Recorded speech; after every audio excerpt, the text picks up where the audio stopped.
Hi, everybody. And I'm going to start admitting all.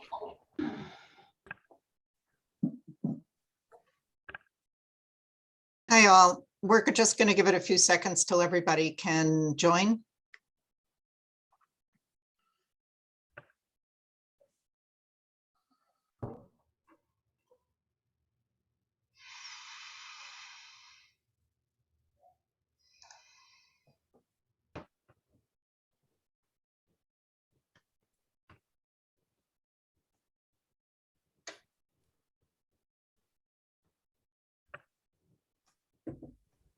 Okay, I'll start. Thank you so much for investing your time with us tonight. We are delighted to have you join us. I am Patty Bellato, Associate and Manager of Marketing and Business Development for Van Zelm Engineers and President of PWC Connecticut. We have some great news you have all been waiting for. Can I hear a drum roll, please? Yay. We're going to be in person next month, April 5th. Program is on bioscience. We'll be at the Sheridan in Rocky Hill all together. We are so excited to be together again. Many thanks to our award committee, Kim Colapietro of EDI, awards chair Roxanne Perugino of STV, Dawn Meeker, and Gail Chacon of Markham. There were so many qualified candidates, which made it tough for the committee to decide. We encourage those that did not win to resubmit next year. The awards ceremony will be next month in person. And we thank everybody for your patience and to the committee for all the hard work that they did. Our scholarship program is open with applications due March 16th. That's March 16th. Visit our website at pwcusa.org for more information. We encourage applicants who have submitted before to do so again. A student can apply and be considered every year they're working towards their degree in the AEC industry. That goes for undergraduate and graduate programs. And as always, our sincerest thanks to our board, volunteers, members, guests, and sponsors who help make us a success. We are grateful for your help to fulfill our mission. If you have not already done so, please consider sponsoring an event, continue to attend programs, or volunteer on a committee. At this time, I'd like to turn it over to Bob Lavanera of Wolson Construction, who will announce our sponsors. Thank you, Patty. Good evening, everyone, and thank you again for attending. We have a very exciting program this evening, and we'd like to start off by first acknowledging our sponsors, which we cannot do this without. So I'd like to acknowledge our executive sponsors first, BVH, Asalis O'Brien Company, Consulting Engineering Services, CES, Harry Grodsky and Company, La Rosa Group, Markham LLP, Turner Construction, Van Zelm Engineers, and Whiting Turner Contracting. Rounding out our annual sponsorships, again, thank you to everyone in this group as well, is BL Companies, Cohn Resnick, DeBlasi Associates, Dietz and Company Architects, Flowtech, Gilbane Building Company, Hinckley Allen, J. Furyk Photography, O&G Industries, Robinson and Cole, STV Inc., and also Wilkinson and Wolf. And lastly, but not least is our foundation sponsorships. And we have tonight Construction Advocacy Professionals, CAPS, EDI Landscaping, EDM, Garcia and Milas, PC, K Enterprises, McElroy Deutsch Mulvaney and Carpenter, Robert Benson Photography, Shipman and Goodwin, and Wilson Construction. And finally, this evening, we have an exclusive program sponsorship, North Carolina. And so we thank again all of our sponsors for their continued support. Although this panel may at times compete, we are all colleagues this evening, so we're excited to hear what they have to say, and I'll turn it over to Susan. Thank you. Hello, everybody. Thank you for joining us this evening. Before we introduce our speakers, I would like to take a moment to acknowledge and thank our technical gurus, and we are all, both of them included, hopeful that this will be the last time we have to use Zoom as a platform to deliver our programs. It has been a wonderful stopgap during an unprecedented time, but I think we are all zoomed out or close to it. So our technical gurus for this pandemic time have been Kathy DeFrancis Vittorio of Fuss & O'Neill and Amy Ray, EDM Architects. Kathy and Amy are always hard at work behind the scenes, keeping PWC's event deliveries seamless and all of you connected. We couldn't have kept the programs going during the pandemic without their help. I would also like to thank the members of the PWC Program Committee who work extremely hard on the preparations for this and all of our PWC events. They are Lauren Askloff of Shipman and Goodwin LLP, Patty Bellato, Van Zelm Engineers, Kathy DeFrancis Vittorio of Fuss & O'Neill, Amy Ray, EDM Architects, Tanya Catolo, Slam Construction Services, and Lena Erickson, Assured Partners. To maximize the time allotted to us, we will focus, as always, on the program content rather than on extended introductions.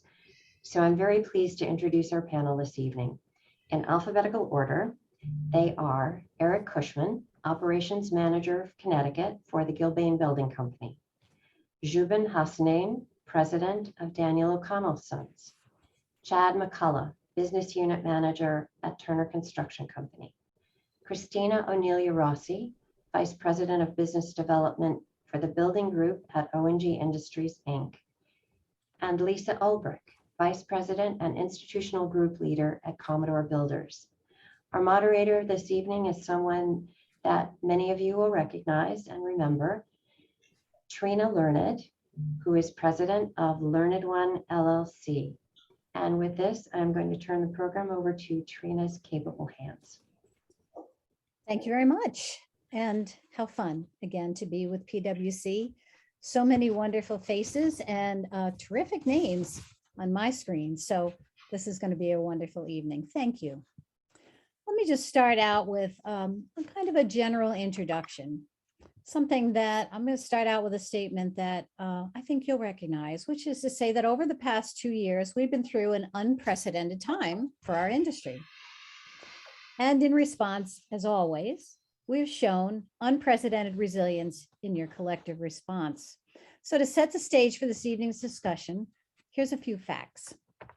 Although the US economy grew at 6.9% annualized rate in 2021, the construction industry was slowed down by an 11.4% decline in investment in non-residential structures, predominantly due to the contraction of investment in office buildings, shopping, and strip malls and hotels.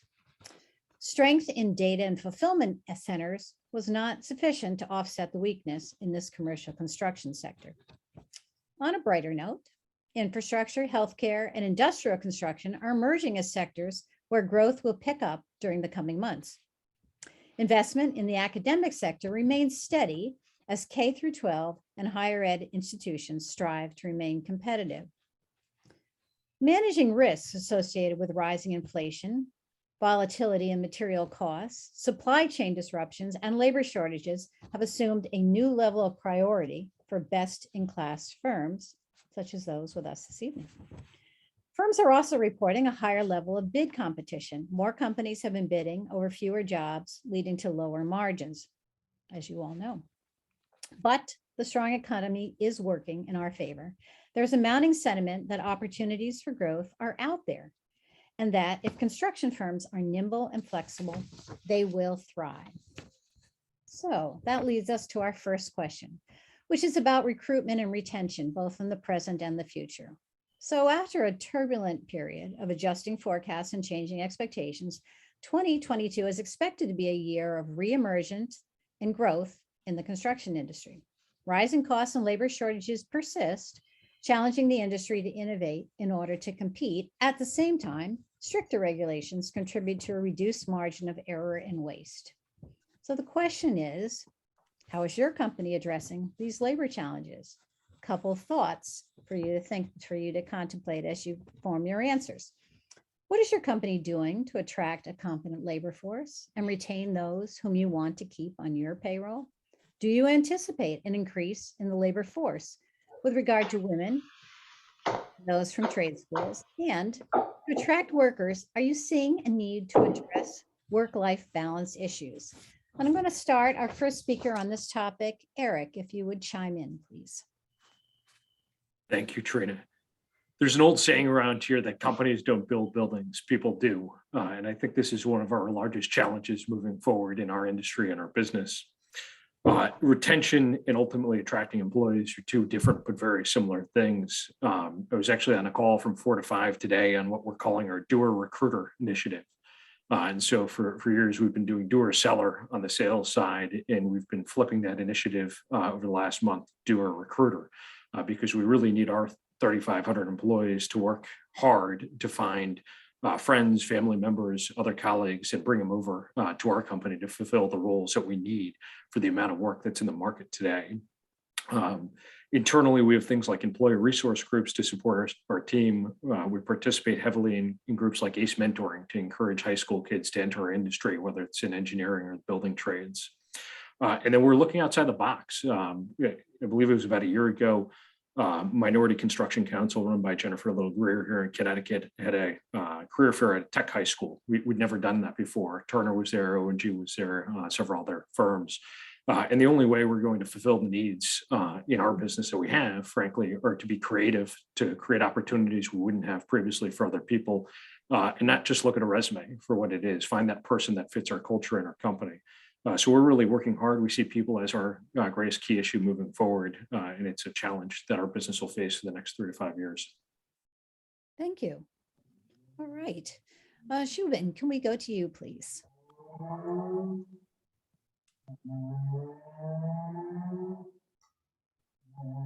may be on mute. Joubin? Oh, sorry. That's Thank you, okay. Trina. Yeah, I think, a lot of what Eric said is kind of in the books for us too. One of the things that we're considering is really how best to utilize the labor force we currently have. So efficiency, productivity in both processes, and really making sure that we have the coaching and focus on getting the most out of the labor force we do have. I think our industry has been strapped with labor shortage before the pandemic. And one of the biggest misconceptions is that really this is a byproduct of the pandemic. I think we were going into the pandemic, we had the shortage, and it's just maybe further exacerbated it. So we definitely need new people to come into the industry. Prior to the pandemic, a lot of focus was on flexible and work-life balance, and a lot of people kind of highlighted that as a benefit in regards to looking within our industry, as we're the first people to offer that. Therefore, it's something that would attract somebody. But the problem is much bigger than that. We actually need more people to come into the industry. And so to go back to your point that you mentioned, women have to be part of the solution to this. And I think our industry has been very slow in that regards to accommodate women into the industry, but perhaps it got accelerated in how we do our work across the pandemic. So I'm very optimistic that our industry is now becoming more flexible in ways using technology and using the some of the business practices that all industries have adopted during the pandemic to allow more people that would have otherwise been have had some challenges in entering our industry. Thank you. Honestly, that's a great segue to hand that right over to Christina. Hi, everyone. Thank you, Trina, and thank you, PWC and Susan and Patty, for having me tonight. It's great to be here. And, basically, I agree with Joubin and Eric wholeheartedly. There's just not enough people. The staffing shortage is everywhere across the board. It's PMs, supers, union labor force, skilled trades, and also we're facing it in our office, just regular office personnel as well. So, one of the things we're doing is our HR director participates in the Governor's Workforce Investment Board and other business advisory councils throughout Connecticut. And, one of the things she sort of fights for too is that to have, for construction, to have a seat at the table, because a lot of times manufacturing and other industry is focused on in terms of job training and getting people up to speed there. And, I think it's nice to have a voice at the table because she's constantly saying construction. And so that's been very helpful because it's alerting everyone to the true shortage of labor that we have right now. We also believe that we focus on upstream growth. So, it starts at the elementary school level and goes through high school, where we focus our O&G builds program on, activities for the younger all the way through high school and getting them interested, just because even if it's just in design and engineering, it doesn't have to be necessarily a shovel in the ground, but just, anyone placed in the industry is a win for everyone. We really feel that. And, I did have one success story coming out of New Fairfield, where we're doing some work, where a mother reached out recently and said, her son watched us work there 15 years ago as a 2 or 3 year old and, loved it so much, and now is 17 transitioning, and we're helping with the transition of him into the operators union. So whether he works for O&G or not, it would be great, but that's a win for us, frankly. And of course, we are focusing on, state interviews, because I think showing a career path is important for retention. And allowing people to have a voice in their career path has been really fulfilling for them. And then also the work-life balance, especially coming out of COVID, it's one of the true blessings, because this is a tough industry to work, from home or have flexibility in sometimes. And we found ways to incorporate that flexibility into careers, and we've learned that it's more about the deliverable than anything else. So I think we've gained flexibility in an industry that's always seemed very rigid. Wonderful. Wow. Tremendous breadth of strategies here. This is fascinating. Lisa, I'd love to hear your 2 cents on this, please. Sure. I mean, everybody's covered such great different topics. So I would say, there's a couple of things that we're doing a little bit differently. Where, as I heard, I think Eric mentioned at the beginning, people build, not companies. So we're investing in our people. We have rolled out a really significant, what we're calling Commodore Academy, that truly provides the training that is really like second to none. And it's in all sorts. It's safety. It's not just toolbox talks. It's safety. It's also, it talks about, how to deal with difficult situations, how to build trusting relationships. So there's soft skills and hard skills as well. And I also think that we've listened to our people, and there is a huge emphasis on wellness coming out of the pandemic. And so, we were the first to offer sort of roll out a program with the Heron Project to address the opioid crisis. And so where we offered not only mental health resources and help to all of the workers on our job sites, our employees, their families. And it's not just about substance use disorder. It's about meditation. It's about how, stress relief. And, there's a lot of stress that is coming out of working from home, as well as, just trying to balance what this looks like coming out of COVID and our new workforce situation. And I'd say one thing, I'm passionate about women getting into construction, because I did so, 30 years ago coming out of college. And so it's not only, we've got to increase, as Christina said, the skilled trades. So at an executive level, we go through and we speak and we talk about different opportunities that they didn't meet. And we actually have some high school students from, city trade schools work hand in hand to show them what it looks like.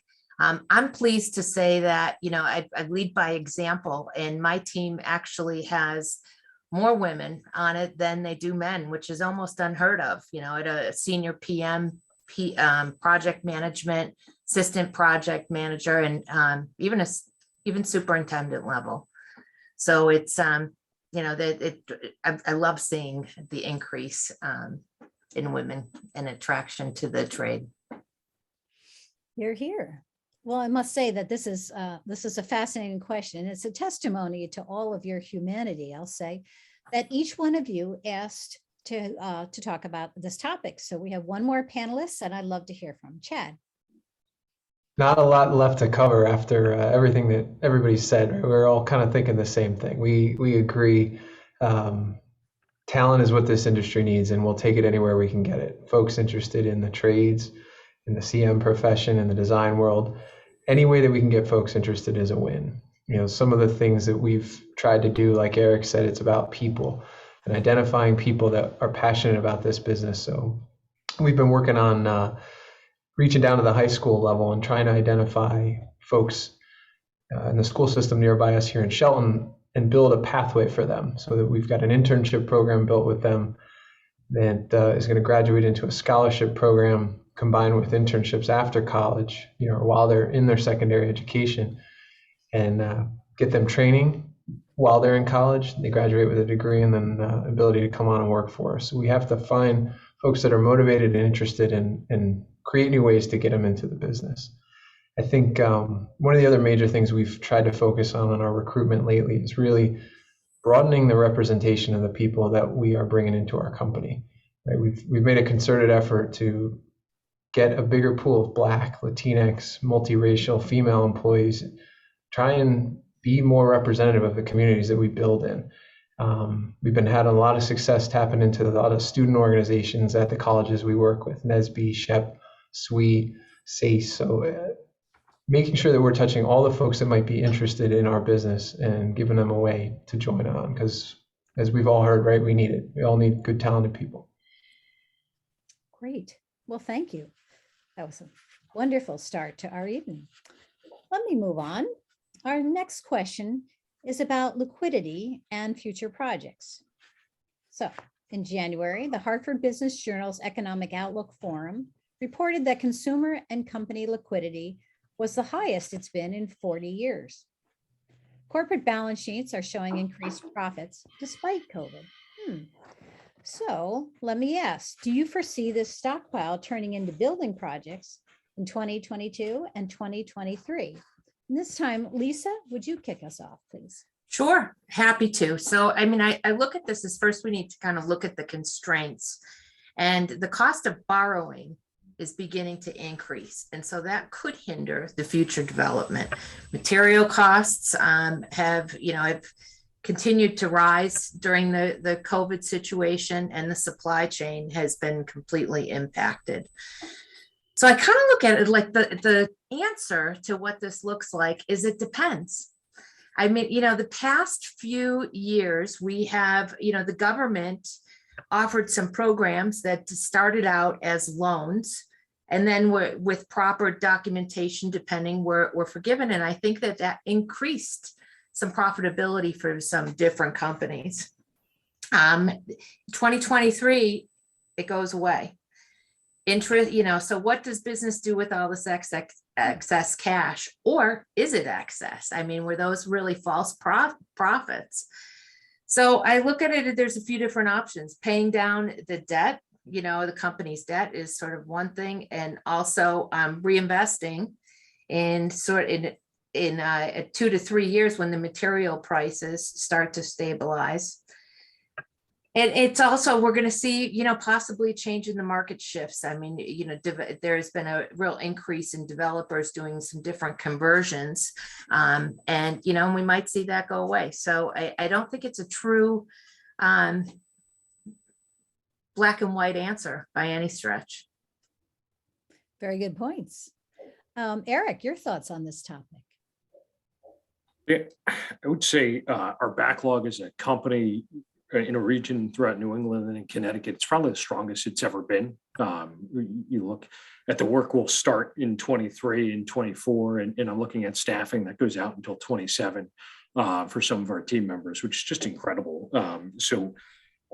Actually, in the fourth quarter of 21, I see my friend Joe DiOrio from Turner on the line. Turner issued a wonderful market report on Connecticut, and so I'll give Chad a little marketing and advertisement here. If you haven't read it, look it up. They did a really great job. One of the things you'll see in that report, there's 14 projects over $100 million in Connecticut, another 7 of them over $200 million, and Chad's hiding a couple from the list. that are out there that are that scale, right? But And don't worry, silent Chad, visit views. Come on. I joke about that, right? But I think everyone on this call, if you've been around the industry in Connecticut, can probably count on one hand the amount of projects north of $200 million. And there's probably 8 or 9 of them out there in the $200 to $400 million plus range that'll start in 23 and 24. And so you look at the problem we just discussed in people and resources, and that's in the building trades and the professional trades and the backlog of work. Our feeling is pretty strong. It's healthcare, K-12, federal work. Corporate will find its way one day as we learn what the office means, life sciences, and even large apartment projects, and a water park coming to Connecticut, right? So we definitely see projects that slip. We see projects that are being canceled, but our overall feeling is the next 3 to 5 years are going to be very strong for a state. And then you look nationally at some of the mega projects in the country. Intel committing to a $20 billion plant in Ohio, $4 to $6 billion down in Tennessee. And so it really feels like, 3 to 5 years of very solid growth for our business in looking at different market sectors, a good balance that should keep us all busy for some time to come. Wow, excellent. Christina, your thoughts? Yeah, again, similar to what everyone else has said, that it's not really black and white, but we are definitely seeing projects move forward from the pent up hold from COVID, and we're realizing that now in 22 and even 23. But again, same thing, we've got a very strong backlog, and there is concern over inflation and whether some owners may or may not move forward with projects, especially the risky ones. But we haven't really had a lot of things put on hold or canceled. We have a strong backlog, and the owners seem to be wanting to work with us despite the fact that there's supply chain issues and predictability with schedule issues as well. So maybe it's a longer pre-construction phase, but the projects are going to go forward. So we feel very positive about that. Great. Well, that is exciting. Okay. So we were talking about cash and green, and now we're going to a different kind of green initiatives. So according to McKinsey, the built environment accounts for approximately 25% of global CO2 emissions. Companies from across the industry are committing to decarbonization in the next 30 years, which is admittedly a huge challenge for any sector. So my question to you is, how much change are you seeing in terms of action towards green initiatives now? And Joubin, if we can start with you, that would be great. Sure. We see quite a bit of activity in that front, partially kind of confronted with a potential of carbon tax. A lot of institutions are seeing the clock ticking and want to get started on decarbonization plans, both in terms of reducing the carbon footprint on projects and also utility reduction in low temp hot water infrastructure work, or chiller plant work, or even investing in solar farm electricity purchases.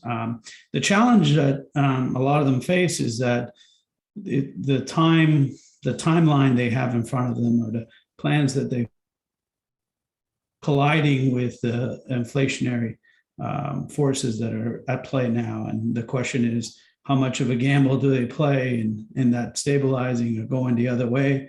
And the longer they wait, the more desperate, or the more important it becomes for them to act.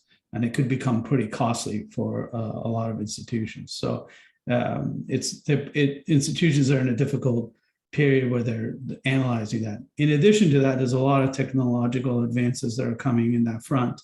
And that's specifically decarbonization. Now, our firm also does a ton of work on wastewater and drinking water facility work. We do carbon sequestration, building products. Those areas have always been, even before the pandemic, have been pretty active, and will continue to be, even with the infrastructure bill coming out. Thank you. Christina? Oh, yes. So I thought net zero might be the hot topic tonight. So I was going to just, mention that we are working currently with the municipality of Manchester, which is the first town in Connecticut to go forward with a net zero school, and that will be coming online this fall. So we're very excited about that. But since I'm sure other people want to talk about that, I was going to mention the use of Pozzolan in or positive. I'm not sure how many people have heard about it, but we're using it in our ready mix designs on our, concrete side of the business, our aggregate side. What's really interesting about this is that it's post-consumer recycled glass that is used to replace cement in the mix designs. And what happens is your recycling goes out every other week, goes to a municipal recovery facility where it's pulled out, cleaned, and instead of, believe it or not, some of that glass does end up in the landfill. So this is actually a really nice life cycle for the glass because it doesn't go to the landfill. And what happens is it comes to the positive plant where it is washed again and then ground up into an additive that can be used in the ready mix batches. So a couple of things about cement. 20% of the USA's cement is imported already. And the increased costs of ocean shipping have gone from $25 a ton to $100 a ton, and probably going up, to be honest with you. And then on top of that, there's, shipping delays because of supply chain issues. So cement is already, and that's 20% of our imported, cement makeup. So we have that going. And then by itself, just the production of cement alone is one of the dirtiest producers of, aggregates to produce, I guess is, with the way to say it. But it accounts for 8 to 9% of all the CO2 produced in the world annually. So what we're finding is the Pozzolan can replace up to 50% of cement and concrete, reducing your embodied CO2 and the carbon footprint of the concrete you're placing. But as well, you're going to end up reducing the amount of cement being produced globally. So it's sort of green on several different levels, from the local to the global. And then what you get at the end of the day is a stronger, less permeable concrete product. When you use the glass in it, actually, it's the chloride and sulfate can't penetrate. So you end up with a longer lasting concrete product, especially on your sidewalks and everywhere else. So it's just, we're using it in all of our mix designs now, and it's being accepted pretty much across the board. No one's turning the mixes away. And, I know DOT did a provisional specification this year, and you can give me the thumbs down if I'm taking too long, but it's just been a very positive green initiative that we're excited about. Wow, that was fascinating. So I appreciate it. So far we've heard different sector strategies for thinking about green, and we heard this fascinating report on a product, which I loved hearing that information. So let's see, Chad, what's your take on the subject? I'm glad you mentioned that, Christina, because if you didn't, I was, like Eric, give you guys a plug. We've used that product on a bunch of projects, and it's made a tremendous difference. Like the circularity of that process is one of the great things that we have to find more of, right? Carbon reduction and net zero are the two biggest green initiatives we see taking off right now. If you look back a little bit, we saw when LEED came out and everybody jumped on board, started by the institutions. It sort of ran its course there, where everybody figured out kind of what it was about. They took from it what they wanted to in terms of envelope performance or mechanical performance. Codes caught up. And but lately now the focus has been really on net zero, managing your consumption, and then this idea of carbon reduction, being better at what you're putting into the building, where you get it from, and how much impact it has. Those two things, I think, are really what will move the needle going forward. I think, also as companies, right, the act of building the building, not just the stuff you use, the bricks and mortar, but the fuel you use with the machinery, the temporary lighting that you use, the water that it takes to make a lot of the products on site. We have an opportunity and an obligation to try and reduce those things to make the construction and the building process more efficient itself. So we're using metering tools to measure the amount of water and electricity that we use, to actively be able to reduce. We're measuring and tracking how much fuel we use so that we can develop a plan to reduce the amount of CO2 that we're putting into the atmosphere based on that. We're committed to try and cut that CO2 in half by 2030. So we've got a couple of years to go, but it's an interesting way of looking at it. We have where we get the material, like Christina mentioned, how we get it to the job and put it together, and then ultimately how the building performs and the resources that it uses. I think the other interesting topic we've seen gain a lot of traction lately, and it's especially if you read the UN climate report that just came out, is the idea of resilience in design and how you prepare maybe building envelope design for climate conditions of the future. And while that may end up with a beefier system by then compared to today's standards, a lot of people are starting to realize that that's something they need to plan for. And we're seeing a lot of that on some of our projects. Wow, those are fascinating responses. It does prompt me to actually add a very quick follow-up question to this topic. And maybe Lisa or Eric, you have some thoughts on this. In listening to each of your responses, I wonder if you're able to identify what is the primary driver. So for instance, is it regulatory? Is it economic? Is it competitive advantage? Does it come out of an academic sector? Does it come out of your own particular branding for your company? Are there any of those drivers that seem to resonate with your company's experience towards green initiatives? So I mean, I'll take that follow up, I guess, from how I see it, is especially where I handle the institutional sector, which is, you know, big focus on higher education. And so one, I think, is that it's part of our branding. We have, you know, a young, vibrant company, and it's sort of generational. Like, it's expected, and it's expected on campuses, and it's, you know, it's, these kids are worried about the future. And as a result, we need to be as well and adapt our practices. So I think that, you know, it's not going away.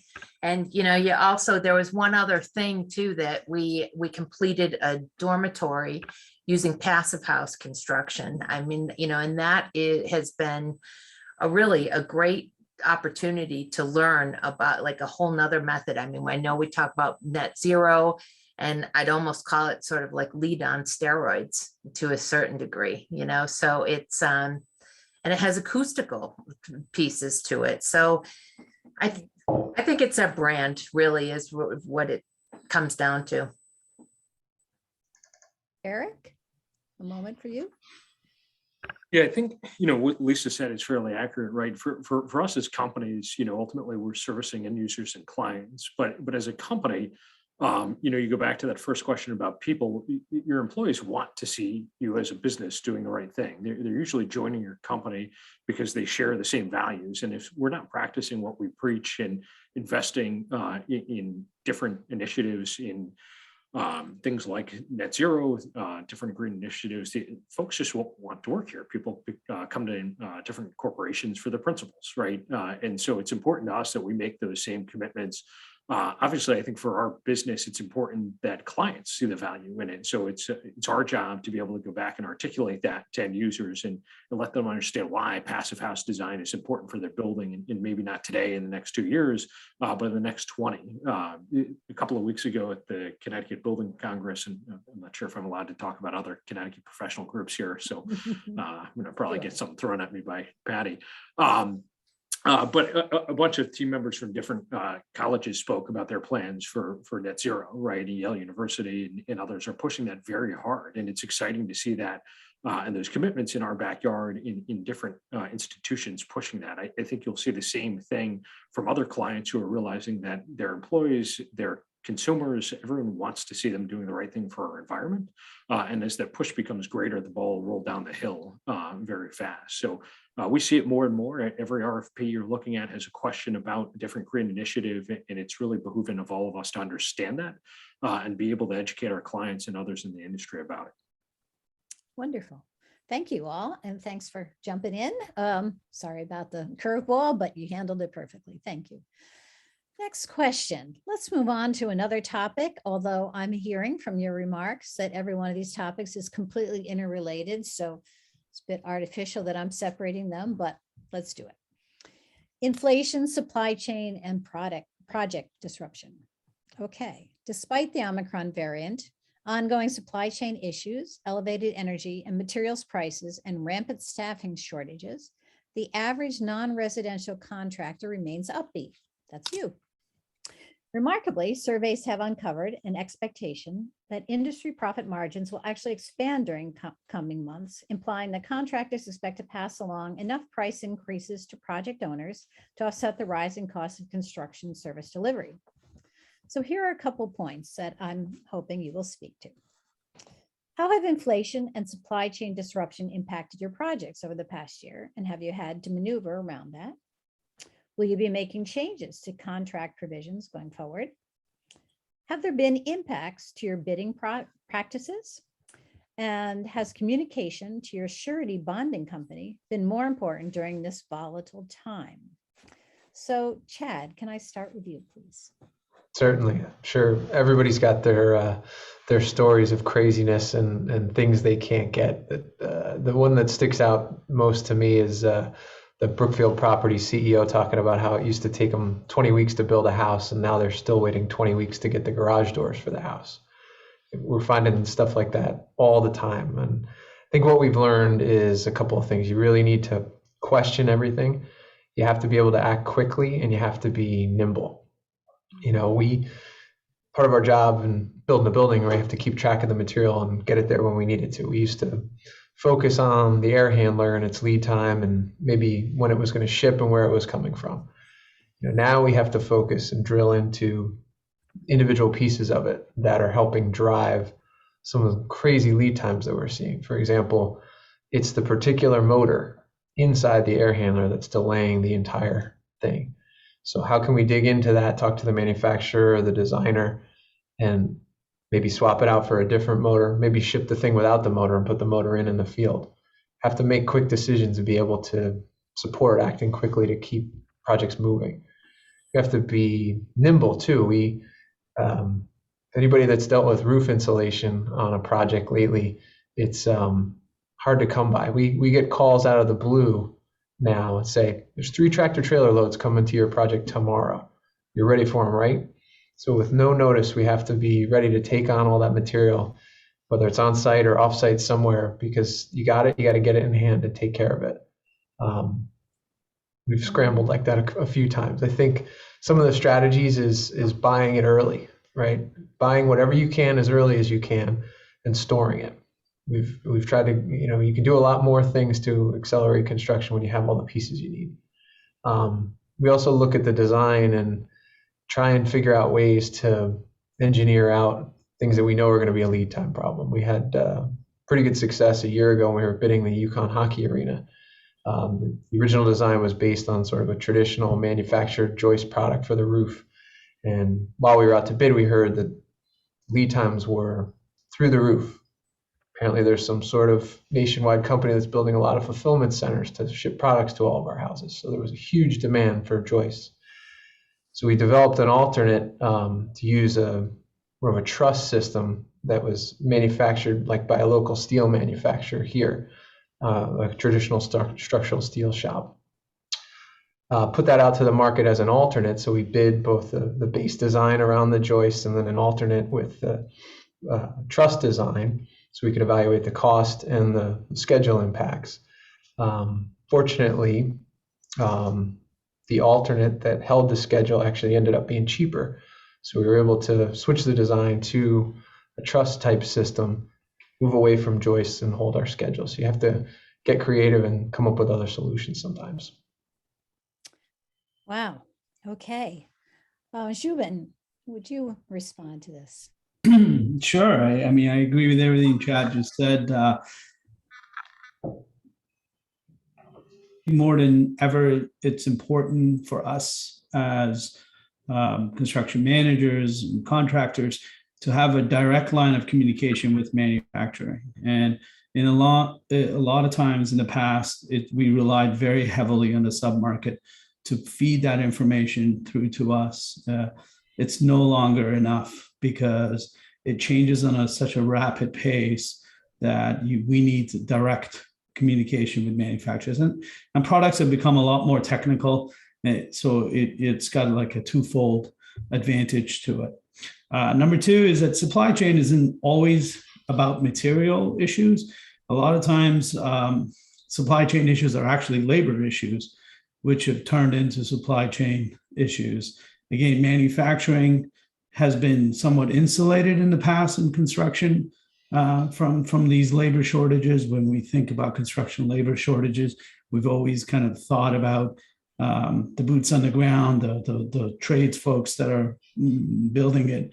But the warehouse companies and jobs that are out there are really stealing away that workforce from traditional manufacturers, and the quality of manufacturing labor force has gone down pretty drastically. So parts that are being mined from different areas, sub-assemblies that are manufactured in warehouses or in other locations have serious quality issues. And we're hearing from a lot of folks that they're just throwing away a good percentage of material just because they don't meet the requirements. So they're not able to kind of build the units that you're expecting to see. So I think from that standpoint, it's important for the communication to exist. One of the other points you mentioned is, does it change our contractual provisions? It hasn't yet. I think one of the things you are seeing, though, is that in the last 2 years, the input price index has been going rapidly up, and the actual submarket pricing hasn't kept up. But in around October and November, we started seeing a sharp increase for people to kind of protect themselves during what might occur across the next year or so. So I think even though our contractual provisions yet haven't transformed, I think we're starting to see a lot of risk aversion from the submarket, especially in light of the work load that's out there right now. Wow, indeed. Let's see. Eric, why don't you respond to this? I think everyone has their garage door story or the fire alarm panel they couldn't get or whatnot. And it's really rough, right? Because ultimately our business is very difficult. And now you add this other layer of supply chain disruption in our teams every day. It gets harder. I remember talking to a plumber on one of our jobs down at Yale, and he was telling me he used to be able to call the supply house and get the 90 he needed or the valve. And now it was a week away. And it's just a different way of doing work. Forcing you to think harder and making it more difficult, frankly, to accomplish what we need to accomplish to build a building. We say a couple of things a lot around here. One of those is trust but verify, exactly what Chad and Joubin had said. At the end of the day, you can no longer take the email you got from the subcontractor and confirm that's it. You need to go all the way down to who's supplying your manufacturer for products. We're certainly seeing budget and schedule issues, and we're working up front with designers to make sure what they're providing open source specifications. We have a couple options for products. We're not locked into one thing. And we're really trying to work with our clients and designers to understand goals. At the end of the day, if we can't get a product, they might want it, but it might not be able to meet their schedule. So you have to keep a finger on the pulse of basically everything that's out there and going into your building. And like Chad said, until it's in the parking lot, it's not there, right? And so for us, you really need to track it cradle to grave until it physically gets here. One of the other questions that was asked was about surety companies and bonding. And one of the other sayings around here is the contractors don't die of starvation, they die from overeating, right? And so that market's gotten busier, their margins have gone up, but they're also getting hurt on prices for commodities and things that affect. So we're actually requiring bid bonds on private work over certain dollar values, which we hadn't done traditionally in the past. And we're really spending a lot of time making sure that our subcontracting partners are prepared to do what they need to do to execute work. When we're awarding work, we're also working hard to get through submittals faster than before. At the end of the day, getting products released doesn't necessarily mean signing a subcontract. And so we're looking to make sure that subcontractors are able to pass on any of their risk, lock out their pricing, and get product released. And so I think it'll be a challenge, frankly, for the next year or two. There's just a lot of work out there, and the supply chain has not caught up to what it needs to. And for us, that trust but verify will be a strategy moving forward that ultimately we need to pay attention more than we did before, or you'll get caught flat on your feet and miss a date for a building, which, as we all know, is extremely important. Well, these are fascinating stories. I actually am tempted to take the blood pressure of each one of you as you make these descriptions. But moving along, Christina, your thoughts on this, please. Oh, sure. You know, I really echo what everyone else has said. I don't really have much to add here. You know, I think with the subs, we are seeing sort of, like Joubin was saying, their pricing, the prices are going up because they're, excuse me, I'm sorry, I'm just losing myself here. I was, It's fine. There's a lot of conservative pricing plus same margins that are increasing. And, you know, I think, yeah, I'm sorry, I was supposed to answer the next question. I wasn't really prepared on this one. Sure. Well, I didn't mean to put you on the spot at all. No, so you're not please. putting me on the. No. You know, I think there's another thing that you said is, you know, with escalation clauses and increasing schedule durations and a lot of early packages going out. I mean, that's basically how we're handling the supply chain disruption. And Right. Well, let me, all five of you chime in on this, because as I'm listening to each of your answers, and you did have a diversity of answers and responses, but as I listened, I kept on distilling in my mind that there are price tags, whether it's requiring that you accept a delivery at the time that is convenient for the delivery, or whether it's the cost of excess storage, or whether it's working with a supplier or a contractor to make sure, even just the overhead of doing that sort of due diligence, this trust but verify has a price tag to it. Do you, I hear that you've all been incredibly fair and even-handed at trying to contain those costs through this pandemic, which was of course short-lived, except that it's now 2 years. Any thoughts on just how elastic or how nimble you think you can continue to be? I can chime in on that. I think it's actually, so for us, we, you know, part of our business is serving as construction managers. And I think this is the perfect case for why that delivery method makes perfect sense for owners. This is a very turbulent and uncertain kind of path for owners to take. And really, that's the role of a construction manager, is to have their finger on the pulse of the industry, really understand the pitfalls. And I think it makes a great case for our existence in this food chain. I think we provide a tremendous service to owners at times like this specifically. So I think being nimble, being flexible are kind of the prerequisites of what we do. Wow, that's a Something to- fascinating conversation, because I agree that in my experience in the industry, there's so many customers that don't truly understand the work that construction management does. And for you to frame it around this particular issue is fascinating, and I think very, very true. Lisa, you are shaking your head yes.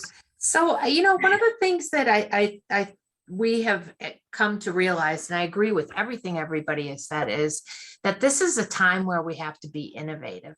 Like, we have to kind of think of what, you know, it's like a game of chess. What's the next thing that could be impacted that's going to not work? I mean, I've heard the garage stories and the steel, I remember, but never in my wildest dreams would I have thought like standard wood doors are 20 weeks. I mean, and that's what's happening right now. So, you know, what we're finding is we're really focusing on the schedules up front, but we're looking for opportunities like to handle the what ifs.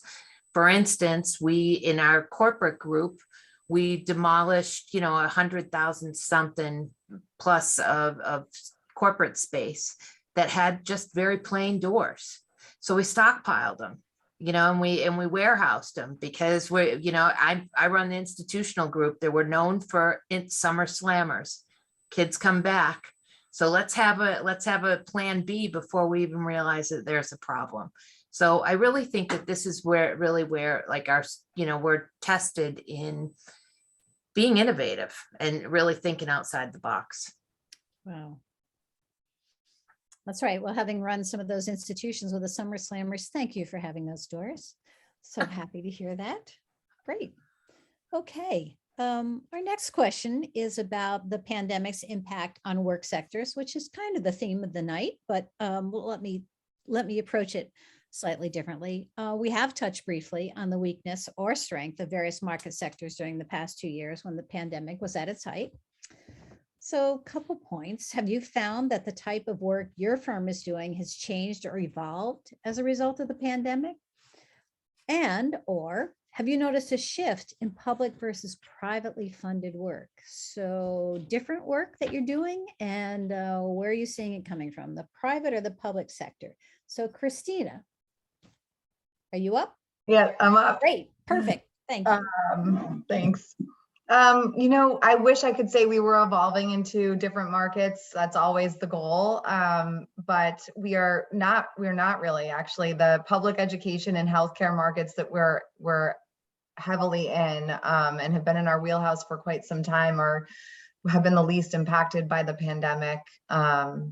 So minus the immediate halt on healthcare work when the pandemic first hit. But we are have not been affected, and we feel very lucky for that. And then, public versus privately funded work. I do think we have one project that's on hold on the private side where the pro forma is just not working out right now. I don't know if it's investors. I don't know if it's rates.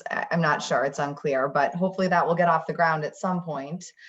But I do think our work will be focused heavily on the public sector side of things. And, we do have some private clients that are defense contractors. So they get, a lot of federal dollars. So that those are still going strong as well. So yeah, we feel really good about everything moving forward. Terrific. Lisa?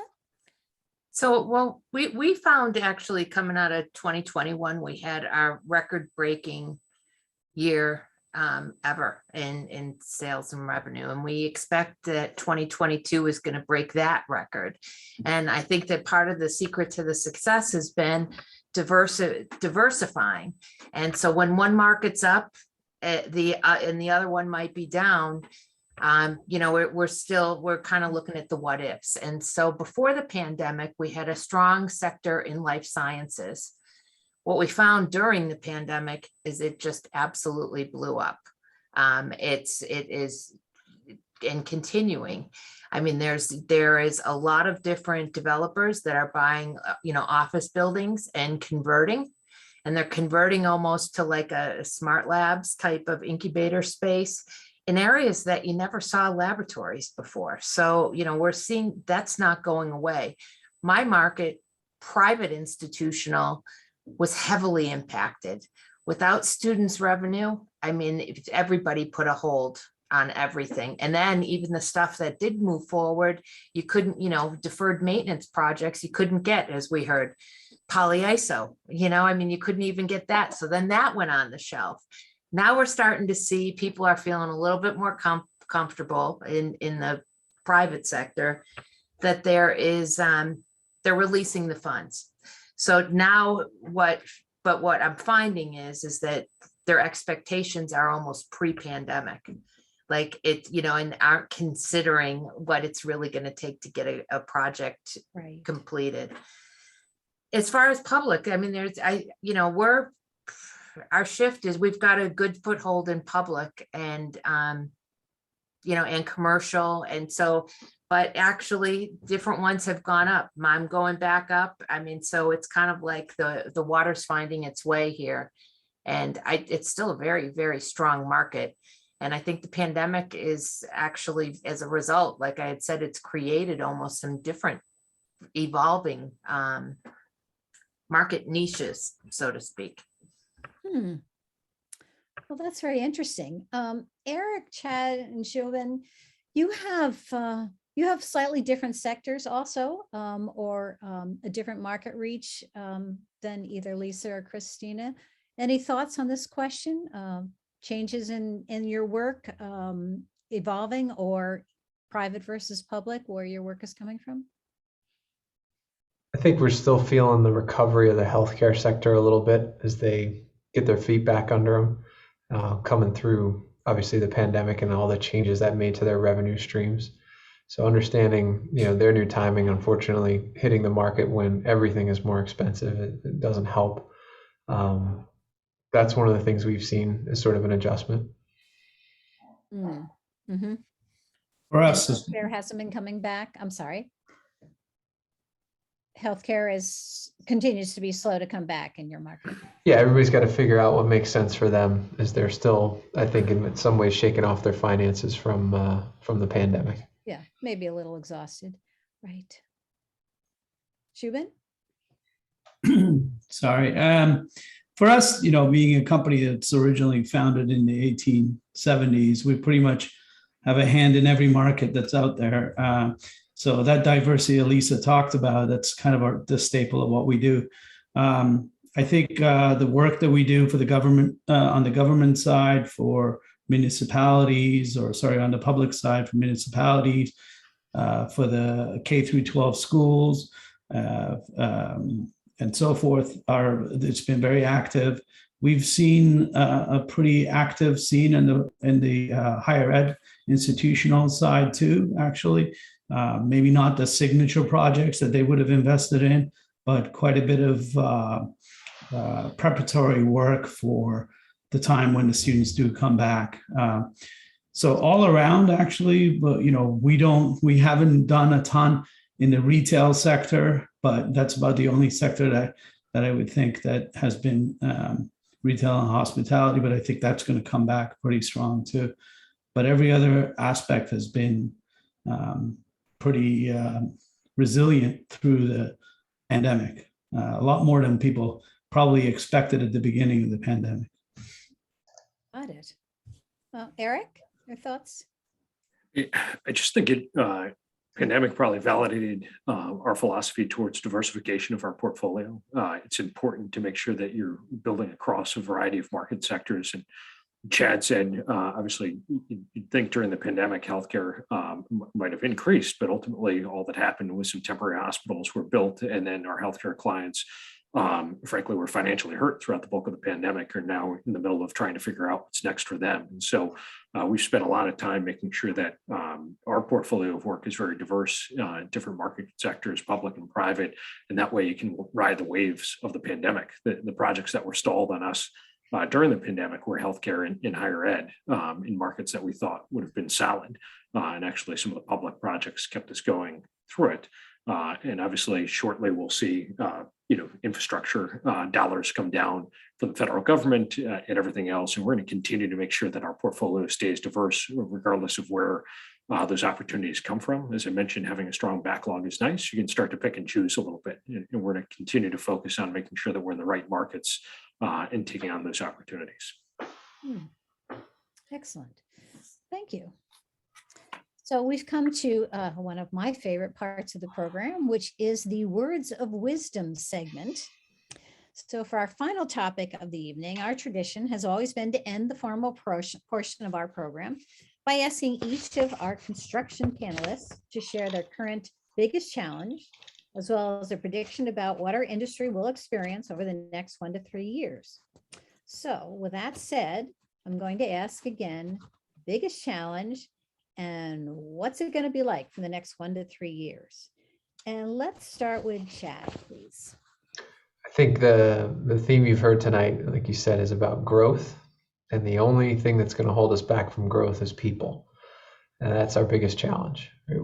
We've got all of us on this call, right? We have to focus on making this industry the industry of choice for talented people. There's so many different good paying careers in our business, whether it's in the trades and design and construction management, lots of opportunity. We have to make sure people know about it. We have to get the word out about our business. We have to appreciate the people we have in our business, and we have to, evolve our business a little bit in the environment to be a little bit more about mutual respect and being a place that people want to work in. If we can solve that, I think we're in a position to take on the growth and build some of these great things that are out in front of us. As Eric mentioned, there's some of the biggest projects this market has seen in the past, kind of all going on at the same time over the next couple of years. Great. Lisa, would you come next, please? That was great. So, the one, I think that the next 1 to 3 years is going to be still strong. And I think that, we're hopefully coming out of this pandemic a little bit kinder and a little, and softening our edges to this whole thing. We've got a whole company full of people that, you're supposed to work to live and not live to work. So it's going to be making sure that we adapt accordingly. Chad needs a light. That's right. It's his commitment to green. There we go. Good.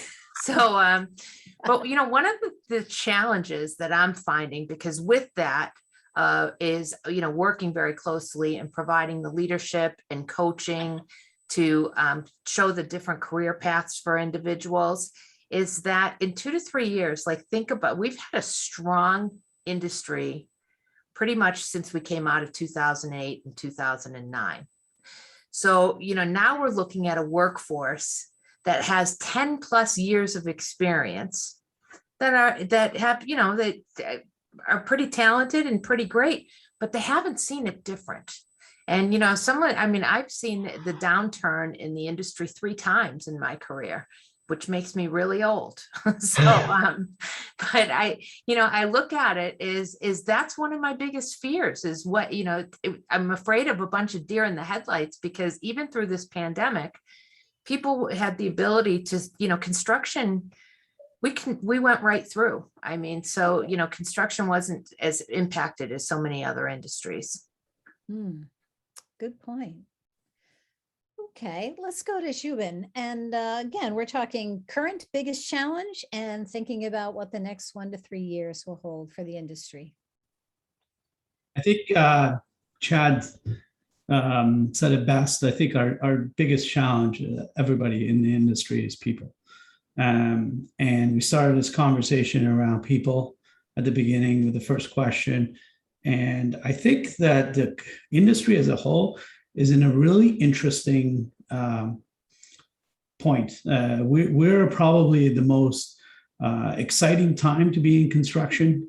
There's sitting on the sideline, looking to disrupt this industry, looking for investment. There's a ton of technology that's entering our space, more so than any other industry that's going on.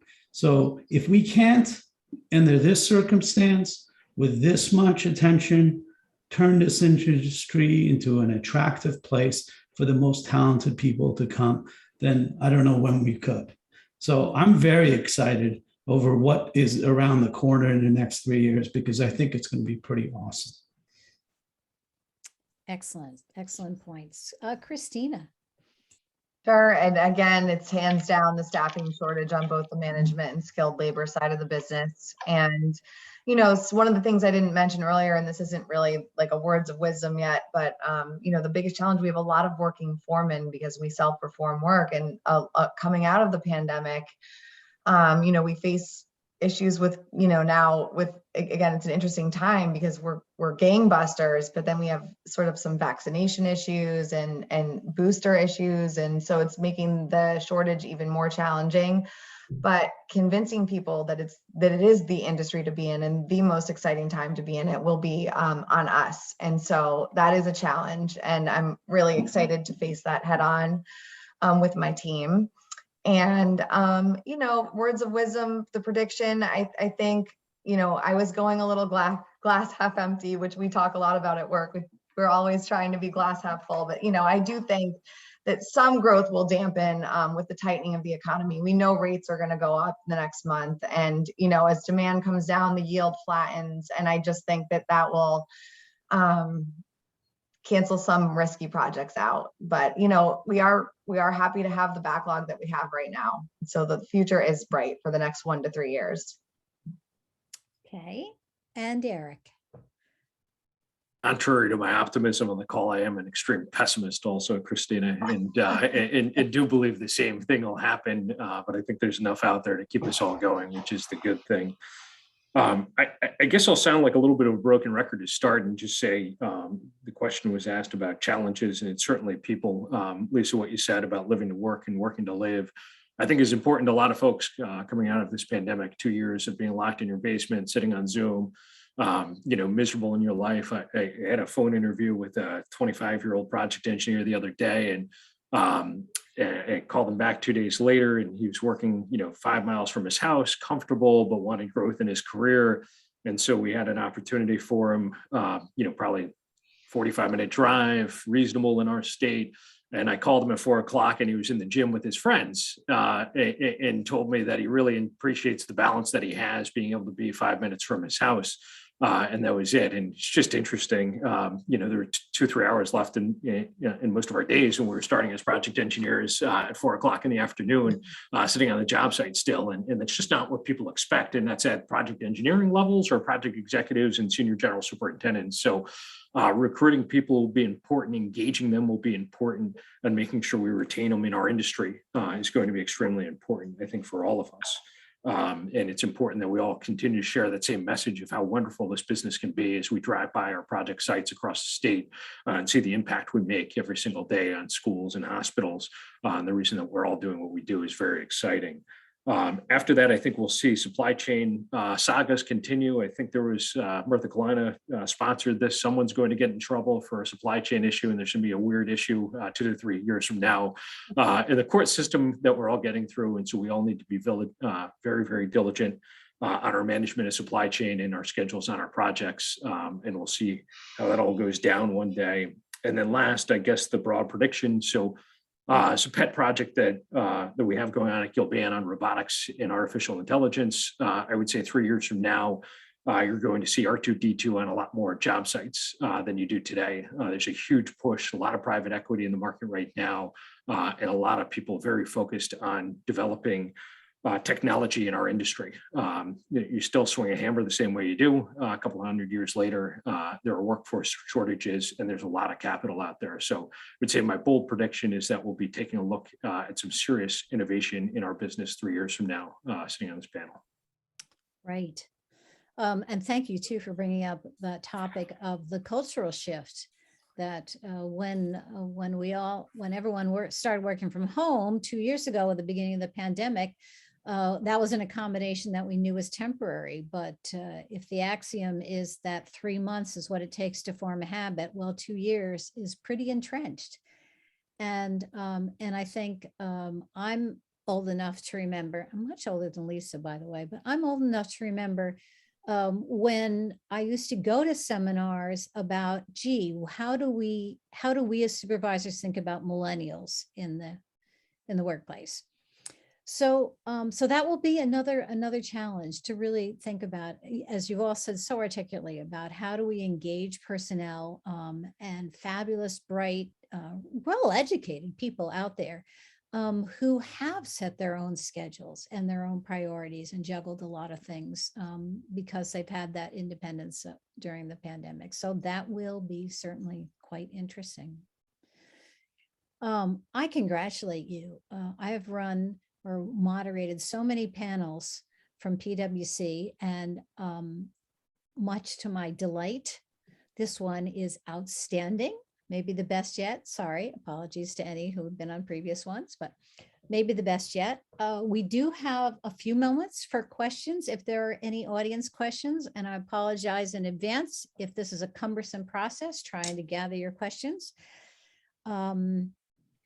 Does someone want to, Susan, perhaps, can you explain how we'll do questions if we can do them? let's see, Tiffany. I see a question from Tiffany Cartier. Hi, Trina. Hi. My question for the panel is if they think that a design build approach would be advantageous or more advantageous in the current climate than it has been previously. Any panelists like to respond to that? That was an excellent question. I can speak to that. Thank you. Much like the answer that I gave regarding CM at risk, I think the more progressive the delivery method, the more advantageous it is in this kind of, especially in this kind of climate.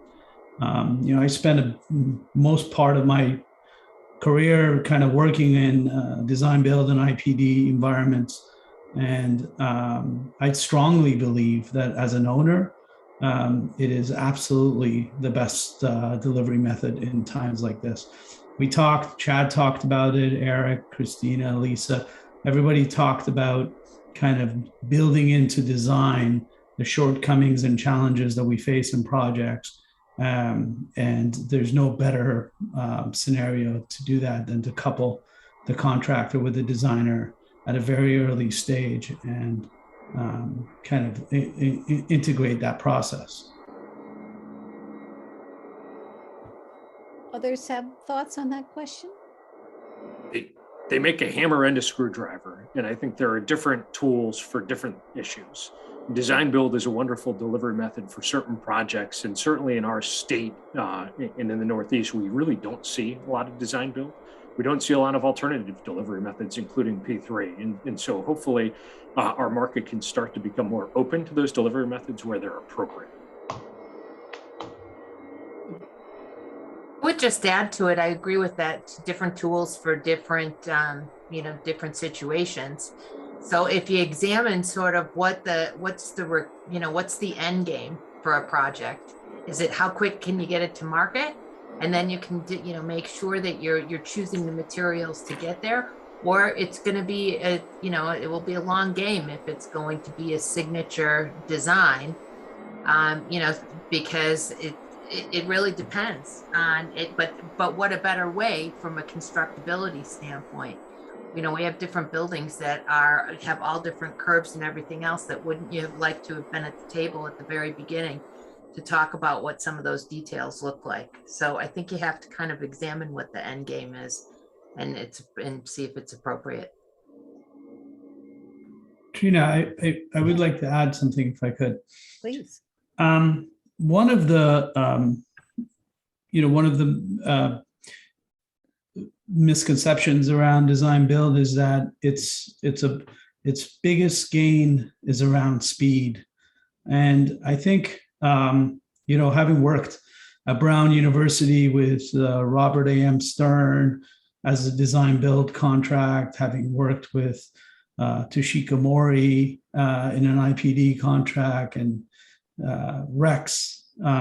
These are signature architects that really are demanding the absolute best, and the attention to the detail is extraordinary. Just because the lead is a contractor, the fear a lot of times is that the reason you bring these signature architects on board, they lose control on their design build, and the contractors may end up kind of dumbing down design, so to speak. And I think that's, I know it's out there, and a lot of people think that way. There's plenty of examples where that actually hasn't been. Right. Excellent. Thank you. We may have time for one more question. Did you want to add something, please? No, that's it. Okay. We have a question from Arch Curry, who asks, when pressed for an answer, what are the predictions for annual inflation of construction pricing over the next year or two? Excellent. Predictions for annual inflation Yes. on construction over the next year or two. Get Sorry, your I think crystal balls out. I'm sorry, I think the call ended. You go first, Eric. Prognosticators, come on, get your Ouija boards out. I think it was in that Turner report I mentioned before, so I just keep blaming that. Arch, that's a great question, and I really think it is an impossible answer. It depends on the project, it depends on the trade work inside. I think you'll see escalation averages anywhere between 5 and 7%, but I think you'll see some specific packages upwards of 12 to 15. They're really. We had a project recently bid where one of the subcontractors shared with me a vendor quote. The vendor quote had on it 6% escalation if bought in the next 3 weeks, 15% escalation in the next 3 months, and pricing invalid thereafter. And this was, from a fairly large, reputable manufacturing firm. So it's really going to be interesting. It's going to depend on what you're doing. It's just an impossible question to frankly answer. None of us have that crystal ball today. Yeah, and this past year, the New York Times just reported that the producer index rose 20%. So the inputs into construction industry, just in 1 year, rose 20%. That just gives you an indication of how volatile and how unpredictable it is. I think the best recommendation would be to kind of create a separate allowance that addresses if you're, again, in a delivery method that allows for that, that addresses excessive escalation above a certain amount. Right, indeed. Well, this is the point in the program. First of all, I thank my panelists who are phenomenal and our hosts at PWC. And I thank all of you for sticking with us, for sharing your little black boxes with your white lettering and on the screen. It's been a pleasure to have this program with you. And I'm going to turn it back to Susan Labus. Thank you, Trina, and thank you to all of our panelists tonight and to everyone who joined us for their program. It's just been quite a ride during this pandemic, doing all of this virtually, and we made it through. So once again, thank you to our speakers for sharing your time and your expertise with us tonight. I agree with Trina. You are an exceptional panel. Special thanks as well to our PWC Connecticut sponsors. Your generosity has enabled us to fulfill our mission, supporting a vibrant and viable future for our industry. We have given away over $600,000 in individual scholarships since 2005 and $75,000 in donations to the ACE Mentor program in Connecticut. And we hope to continue that. We hope very much that you will join us for our next in-person program on Tuesday, April the 5th, where we will be addressing what's going on in Southern New England bioscience. On behalf of the board, we wish our panelists and all of you a good night. Thank you. Thank you. Thank you. Thank you. Everybody.